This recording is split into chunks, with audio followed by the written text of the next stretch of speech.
advocate in Delhi High Court, practicing for about 26 years now. I joined this profession in 1988 and we are in 2024. This is a legacy of my family which I am carrying. My father was also a renowned lawyer, then my mother. My elder brother is one daughter is already in profession, the other is online. Me, my wife and my youngest daughter who is also here today. We are the family of lawyers, the other brothers are 3. They met me in Delhi High Court with Preeti, and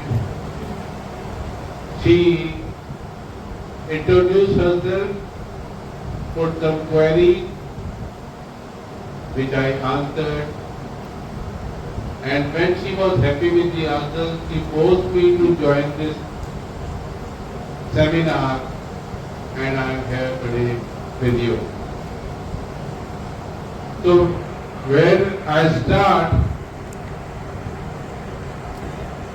with my speech, and there will also be some PPT presentation so that you know what right and remedy you people have. Good afternoon everyone, and thank you for the warm welcome. I am deeply honored to be here today, and I am very grateful to this foundation, that is DEFCON Foundation, for inviting me to this platform, giving me a unique opportunity to learn from you. It's not that I have to teach you, learn from you.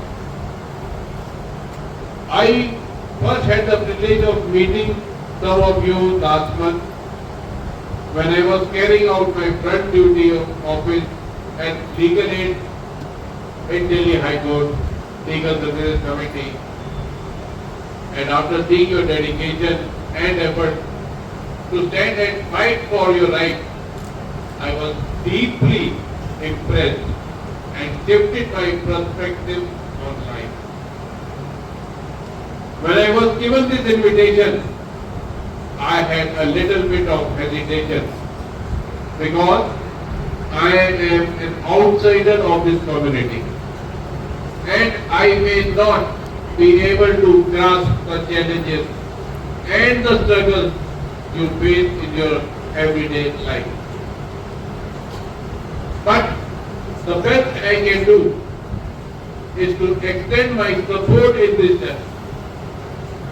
Therefore, I see this is not just an opportunity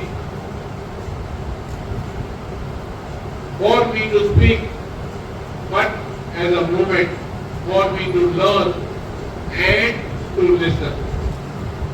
I hope to learn from your experiences, to understand better the obstacles you encounter, and to discuss how we can work together to overcome these barriers. Awareness is the first step towards empowerment. Every individual, every community in our country should know the rights granted to them by our Constitution and various laws, policies of the government. Without awareness, we cannot fight or demand upon our rights. Once we know our rights, then we can fearlessly take the stand against oppression and discrimination to take steps forward, supporting ourselves and our loved ones. In my life, I have learned a lot from my father. It's my personal experience which I am sharing with you all, who taught me to stay resilient and confident in the face of obstacles and adversity. During his last year, he suffered body left-right paralysis. However, that did not stop him from working. He worked tirelessly and passionately until his last breath, and showed me that our strongest weapon is our mind and our knowledge, and we are much bigger than our physical disabilities or limitations. I have read about your work and seen how you all have pushed barriers to achieve great heights and success in your life. My job here is to equip you with the knowledge so that in any event or situation in your life, when you see that your rights are being violated, you can seek support of the special laws and mechanisms.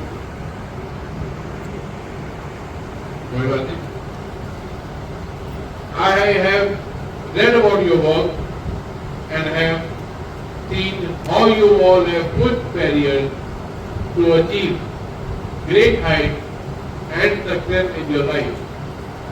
My job here is to equip you with the knowledge so that in any event or situation in your life, when you see that your rights are being violated, you can seek support of the special laws and mechanisms created for your well-being and seek redress.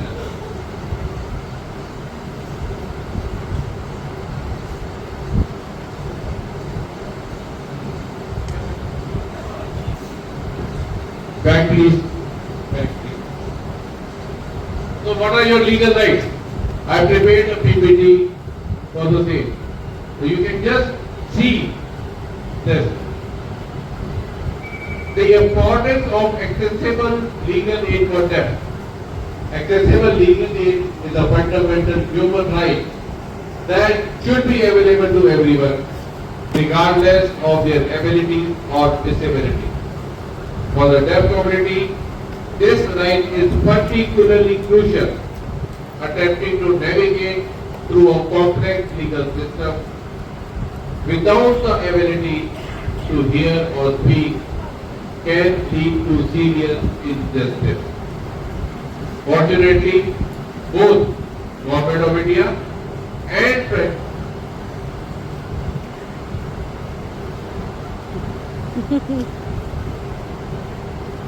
अभी दोनों government of India और private organisation दोनों ने इस चीज को recognise किया है, इसकी इम्पोर्टेंस को आगे बढ़ाया है, और जो चैलेंजेस हैं, जो स्टेप्स उनको लेने हैं, उसके आगे चलने के लिए, उनको एक्सेस दिलाने के लिए आप लोगों को आगे बढ़ाया है।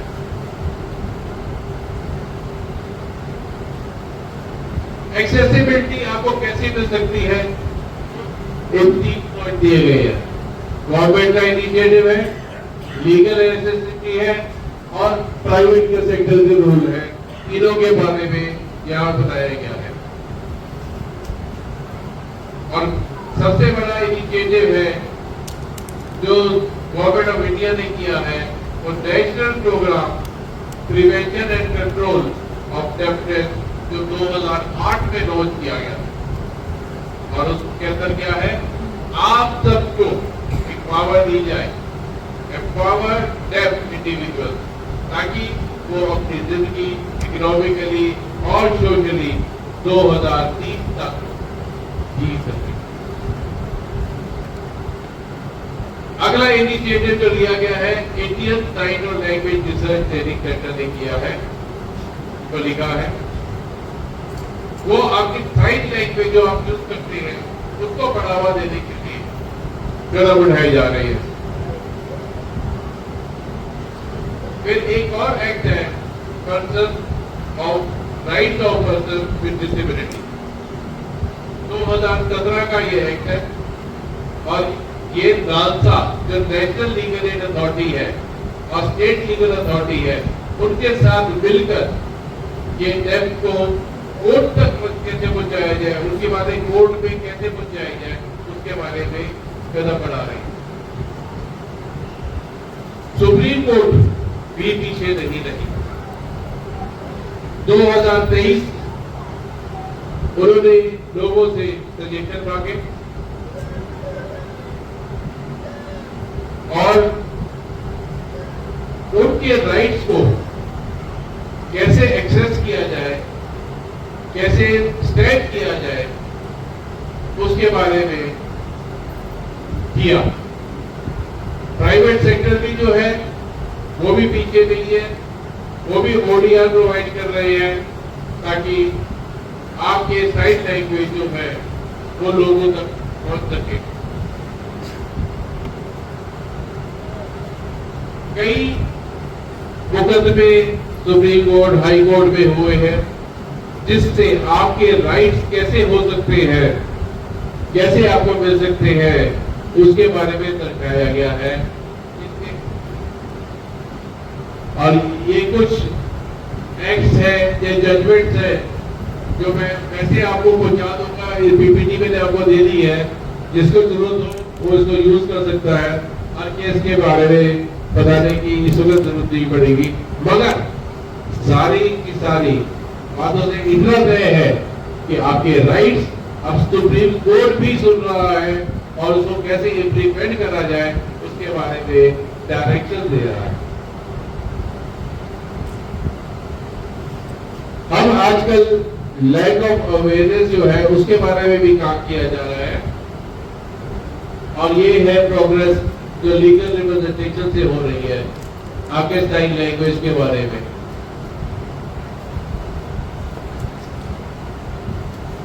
लीगल एड भी आपको प्रोवाइड करी जा रही है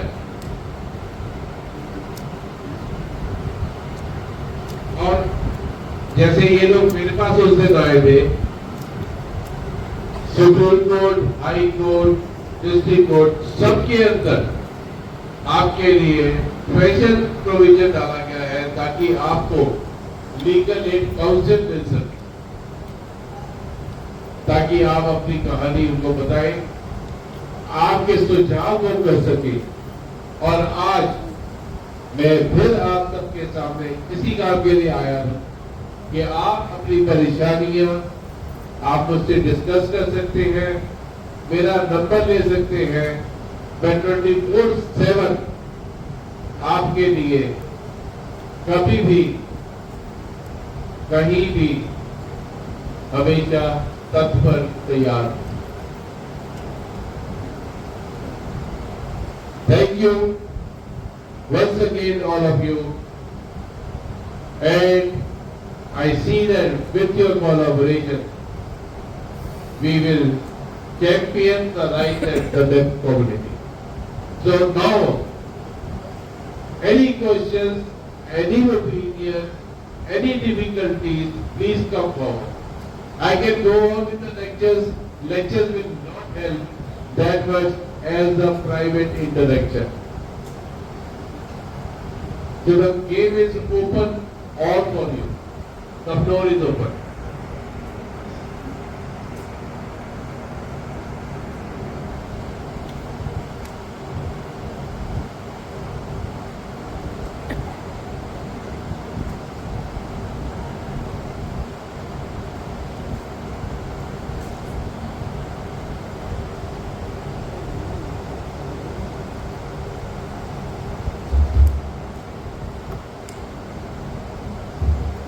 किसी को कोई भी डाउट्स है प्लीज आप पूछ लीजिए, प्रॉपर्टी से रिलेटेड या किसी चीज से रिलेटेड कोई भी डाउट्स है। सर मेरा एक क्वेश्चन है, फॉर एग्जाम्पल मेरे जैसे पेरेंट्स हैं दोनों, उनकी शादी हो गई, उनका जैसे बच्चा एक लड़का है और 2 बहनें हैं और तीन बच्चे हैं उनके, और जैसे बेटी की शादी हो जाती है तो ऐसा भी कुछ होता है कि हमें एकदम इक्वल प्रॉपर्टी देना चाहिए या हम खुद से अपना डिसाइड कर सकते हैं कि कितना क्या हमारा हिस्सा बनता है, ऐसा भी कुछ होता है? हिंदू लॉ के हिसाब से जब बाल या पिता की डेथ होती है तो उनको फर्स्ट शेड्यूल होता है। अगर माँ की डेथ होती है तो पिता और बच्चे, और अगर पिता की डेथ होती है पत्नी और बच्चे फर्स्ट शेड्यूल में आते हैं और सबका हिस्सा बराबर बराबर होता है, अनलेस वो कोई वसीयत लिख जाए फिर लिखते हैं।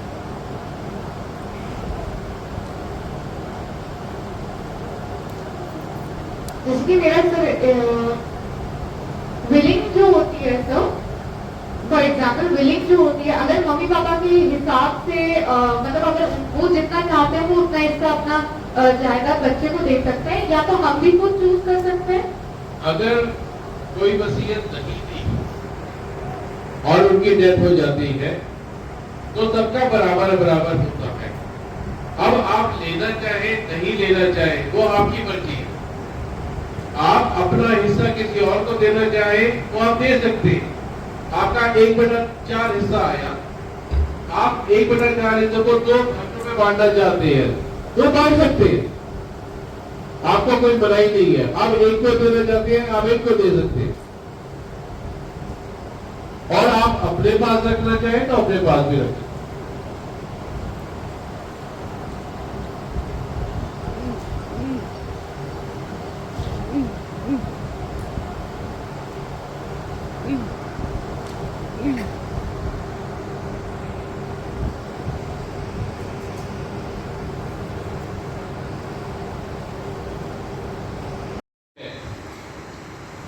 अगर एक्शन होगा तो तुमके ऊपर होगा, चाहे उनको भी जेब से देना पड़े, चाहे वो जो लीज डीड हुई है या और चीजें हुई है, एग्रीमेंट हुआ है, वो चाहे कैंसिल कराना पड़े।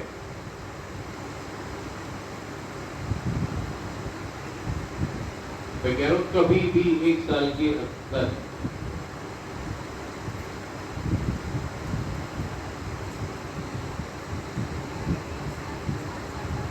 आपको कब पता चला, रेविका आपकी नॉलेज, तो जिस दिन पता लगा उससे 1 साल है, पर आपको जस्टिफाई करना पड़ेगा कि आपको आज पता लगा है, वो कैसे पता चला है, उसको जस्टिफाई करना पड़ेगा। अगर आप जस्टिफाई नहीं कर पाओगे तो लिमिटेशन से बाहर है, और अगर आप जस्टिफाई कर पाओगे तो केस दायर होगा।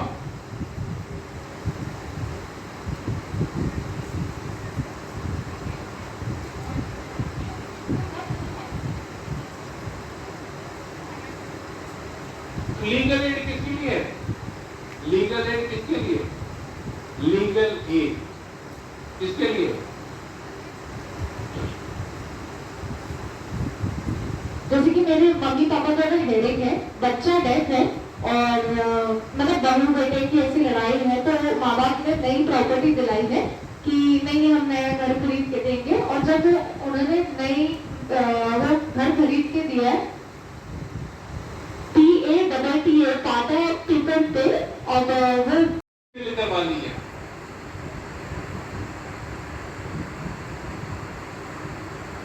तो जिसकी फेवर में आएगा उसके लिए और मुसीबत है।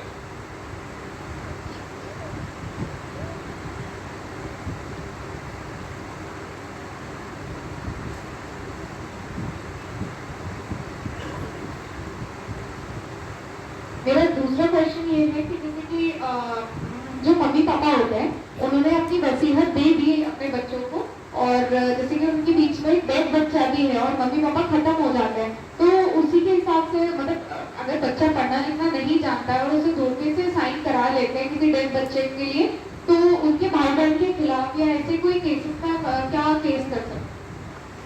जब आपको पता लगता है कि आपके साथ फ्रॉड हुआ है, आप उसी वक्त अपना केस दायर कर सकते हैं विद इन 1 ईयर। 1 साल की लिमिटेशन है, सिविल में भी क्रिमिनल में भी, दोनों तरफ आप केस डाल सकते हैं कि आपको धोखे से क्या कहा था, कुछ और कहा था। तो ये भी कहा था कि हम मम्मी को तो हॉस्पिटल लेके जा रहे हैं, मम्मी का हॉस्पिटल का बिल पे करना है, उसके लिए मेरे साइन चाहिए। तो सब बातें आप बता सकते हो कि आपके साथ ऐसा क्या हुआ था जिसकी वजह से आपके साथ ये फ्रॉड हुआ। आपको जस्टिफाई करना है कि वो फ्रॉड आपके साथ हुआ है। अगर आप भी सिर्फ कहानी करोगे तो वो एक्सेप्ट नहीं होगी।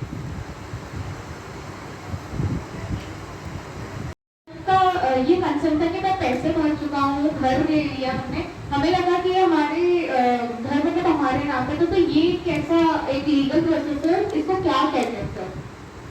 Fraud, cheating. आपको जब भी केस डालना है दोनों चीजों को मद्देनजर रखते हुए ही डालना है। All things have to be explained. जितना एक्सप्लेन कर पाओगे उतना प्रूफ इकट्ठा होगा। आपको प्रूव करना है किसी भी कोर्ट में कि ये आपके साथ सिर्फ फ्रॉड और फ्रॉड हुआ है।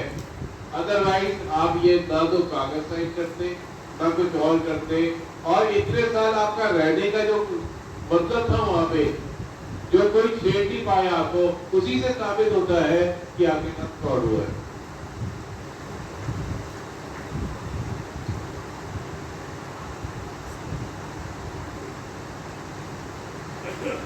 आखिर तो कुछ भी नहीं है।